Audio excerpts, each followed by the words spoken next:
KPCC ಅಧ್ಯಕ್ಷರ ಬದಲಾವಣೆ ಕೇವಲ ಊಹಾಪೋಹ. ನನಗಿರುವ ಮಾಹಿತಿಯ ಪ್ರಕಾರ ಯಾವುದು ಕೂಡ ಇಲ್ಲ ಅಂತ ಬೆಂಗಳೂರಿನಲ್ಲಿ ಸಚಿವ ಬೋಸರಾಜು ಸ್ಪಷ್ಟನೆ ಕೊಟ್ಟಿದ್ದಾರೆ. ಅಧ್ಯಕ್ಷರ ಬದಲಾವಣೆ ಬಗ್ಗೆ ಯಾರು ಮಾತನಾಡ್ತಾರೋ ಗೊತ್ತಿಲ್ಲ. ನಾನು 51 ವರ್ಷಗಳಿಂದ ಪಕ್ಷದಲ್ಲಿದ್ದೇನೆ. ಸಮಯ ಬಂದಾಗ ಹೈಕಮಾಂಡ್ ತೀರ್ಮಾನ ಮಾಡುತ್ತೆ.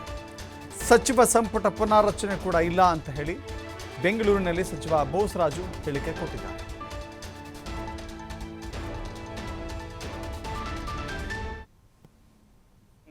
ಇಲ್ಲ, ಸುಮ್ಮನೆ ಅದ್ರ ಬಗ್ಗೆ ಊಹಾಗಳಿಂದ ಮಾತಾಡ್ತಾರೆ. ಯಾವುದೇ ಸಂಪುಟ ಇದರ ಬಗ್ಗೆ ಆಗಲಿ, ಪುನರಚನೆ ಬಗ್ಗೆ ಆಗಲಿ, ಇದ್ರ ಬಗ್ಗೆ ಆಗಲಿ ಏನು ನಮಗೆ ಸಿಕ್ಕಿರ್ತಕ್ಕಂಥ ಮಾಹಿತಿ ಪ್ರಕಾರ ಯಾವುದೂ ಇಲ್ಲ. ಯಾರು ಹೇಳ್ತಾರೆ ನನಗೆ ಗೊತ್ತಿಲ್ಲ.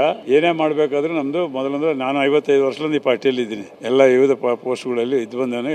AC ಸೆಕ್ರೆಟರಿ ಆಗಿ ಕೆಲಸ ಮಾಡಿರ್ತಕ್ಕಂಥವನು, ಜಿಲ್ಲಾಧ್ಯಕ್ಷರಾಗಿ ಎಲ್ಲ ಕಡೆ ಏನೇ ಮಾಡಿದ್ರೆ ಸಹಿತ ಪಕ್ಷದಲ್ಲಿರ್ಬೋದು ಮತ್ತು ಆಡಳಿತದಲ್ಲಿರ್ಬೋದು ಸಮಯ ಬಂದಾಗ ಹೈಕಮಾಂಡ್ನವರು ನಿರ್ಧಾರ ತಗೊಂತಾರೆ. ಆ ರೀತಿ ಬದಲಾವಣೆ ಪ್ರಸ್ತುತ ಪರಿಸ್ಥಿತಿಯಲ್ಲಿ ಇಲ್ಲ. ಅದನ್ನು ಇಲ್ಲ.